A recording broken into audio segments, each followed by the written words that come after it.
Hello my dear students, फिर से आपका स्वागत है आपकी फिजिक्स की क्लास में।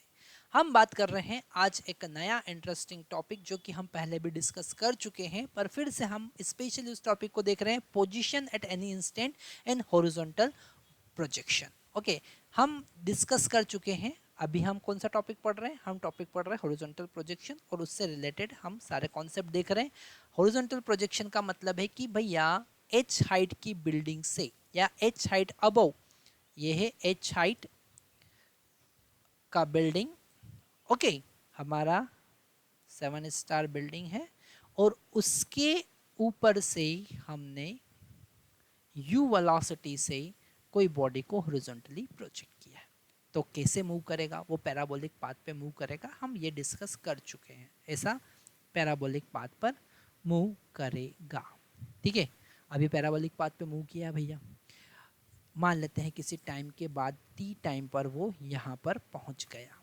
ठीक है, तो उसका पोजीशन वेक्टर का क्या मतलब? इसको हमने ओरिजिन कंसिडर किया 0,0। ठीक है, तो वो एक्स डायरेक्शन में कितना चला, यहाँ से वो एक्स डायरेक्शन में कितना चला। ओके, एक्स डायरेक्शन में कितना चला, एक्स, और वाई डायरेक्शन में उसका पोजीशन क्या है, वाई, वो हमको कैलकुलेट करना है। और अगर हम ध्यान से समझना, यहाँ पर कंफ्यूजन होने के चांसेस है। अगर हमने इसको ओरिजिन से मिलाया, बच्चा लोगों ध्यान से समझना है, अगर हमने इसको यहाँ ओरिजिन से मिलाया तो जो वेक्टर मिला वो मिला आर वेक्टर, और इस आर वेक्टर को हम कहेंगे पोजीशन वेक्टर। क्या कहेंगे? Position vector. क्या कहेंगे? उसका पोजीशन वेक्टर। ठीक है, और ये पोजीशन वेक्टर क्या होगा? उसको हम लिखेंगे एक्स डायरेक्शन का डिस्प्लेसमेंट आई के और वाई डायरेक्शन का डिस्प्लेसमेंट वाई जे के। ओके, अब एक्स डायरेक्शन का डिस्प्लेसमेंट क्या है? क्योंकि एक्स डायरेक्शन में यूनिफॉर्म मोशन है तो हम लिखेंगे u into t, u into t, है ना। वैसे अगर एक्सेलरेटेड होता तो ut plus half a t square लिखते, पर a equal to 0। Acceleration in x direction कितना है? 0, तो x equal to u t होगा। पर अगर हम y की बात करें, तो यहाँ पर y डायरेक्शन का डिस्प्लेसमेंट हमको चेक करना है। y डायरेक्शन का डिस्प्लेसमेंट कितना? वो यहाँ से y डायरेक्शन में इतना वर्टिकल डाउनवर्ड आया, और इसको हमने y1 कंसिडर किया। क्या कंसिडर किया? y1। तो y डायरेक्शन का डिस्प्लेसमेंट कितना होगा बताइए? y डायरेक्शन का डिस्प्लेसमेंट वर्टिकल डाउनवर्ड डायरेक्शन में होगा, कितना होगा? माइनस, नेगेटिव होगा, तो माइनस y डायरेक्शन का डिस्प्लेसमेंट कितना होगा? y1। ठीक है, लिखेंगे हम y1 that is equal to u y into t plus 1/2 a y into t square. इसमें कोई कंफ्यूजन यहाँ पर नहीं है। ठीक है, सारे कॉन्सेप्ट एक एक स्टेप बाय स्टेप हम समझेंगे, कोई डाउट आने के चांसेस नहीं है। y1 कितना? y डायरेक्शन का डिस्प्लेसमेंट जो हमको दिख रहा है वो y डायरेक्शन में यहाँ पर आ गया, यहाँ पे था y डायरेक्शन में, है ना। तो y डायरेक्शन में वर्टिकल डाउनवर्ड वो यहाँ पर आ गया, क्योंकि पोजीशन यहाँ पर है, तो y डायरेक्शन में डाउनवर्ड y1 चला। तो y1 इक्वल टू, है ना, ये कितना हुआ? y1 इज इक्वल टू कितना हुआ? u y तो 0 था, इनिशियल y डायरेक्शन का कोई वेलोसिटी नहीं था, -1/2 जी टी स्क्वायर। एक्सेलरेशन कितना है? -g। तो y1 का वैल्यू बच्चे लोगों कितना आया? -12 जी टी स्क्वायर। ओके, अब हमको y फाइंड करना है। ये माइनस किस बात को इंडिकेट कर रहा है? Vertically downward. y किस डायरेक्शन, किस बात को इंडिकेट कर रहा है?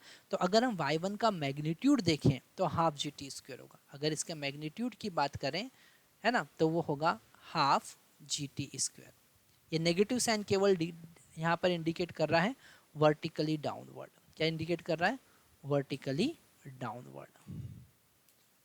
ओके, तो यहाँ से ये जो y1 है इसका वैल्यू होगा half G T square. Diagram में दिख रहा है वर्टिकल डाउनवर्ड। तो हम यहाँ पर y1 का वैल्यू अगर फाइंड करना होगा तो हम लिख सकते हैं h माइनस वाई। क्योंकि हमको y का वैल्यू फाइंड करना तो हम लिख सकते हैं h माइनस y1। ठीक है, टोटल हाइट में से हम इस y1 को सब्ट्रैक्ट कर देंगे तो y मिल जाएगा। तो y इज इक्वल टू होगा h minus half G T square. यहाँ पर फिर से कंफ्यूजन हो सकता है कि सर यहाँ पर हमने y1 कैलकुलेट किया, तो ये पोजीशन उसका मैग्नीट्यूड कैलकुलेट किया है। यहाँ पर नेगेटिव साइन कंसिडर नहीं किया है, नेगेटिव साइन केवल हमको बता रहा है कि वो डाउनवर्ड डायरेक्शन में मूव किया। ठीक है, तो हमने उसका डिस्प्लेसमेंट कैलकुलेट किया और डिस्प्लेसमेंट कैलकुलेट करके उसकी हेल्प से हमने उसका पोजीशन फाइंड किया है, वाई फाइंड किया। ओके, तो यहाँ पर ये जो कॉन्सेप्ट हमने आपको बताया है बड़ा इंपॉर्टेंट है, इसमें गलती होने के चांसेस बहुत ज़्यादा है। अगर हम पोजीशन वेक्टर लिखें तो पोजीशन वेक्टर होगा U T plus U T I के। पोजीशन वेक्टर होगा यू टी आई के plus plus H minus half G T square J के। ओके, तो ये हो गया पोजीशन। ओके, ये हो गया पोजीशन। यहाँ पर आप कैपिटल एच नहीं स्मॉल एच लिखेंगे तो ज़्यादा बेटर रहेगा, क्योंकि हम स्मॉल एच कंसिडर कर रहे हैं। तो small H minus half G T square, और उससे भी ज़्यादा इंपॉर्टेंट है ये angle beta. Okay, angle beta, तो हम एंगल कैसे फाइंड करेंगे? Angle beta, what is this angle beta? It is the angle of position vector with x-axis. So this angle beta is equal to tan beta is equal to y by x. Okay, so this tan beta is equal to y का value कितना है? h minus half G T square, और x का value कितना है? u into T. तो ये formula हमको आया, और इसे इन फार्मूलों को हाईलाइट करना बहुत ज़्यादा ज़रूरी है, तो हम हाईलाइट कर लेते हैं।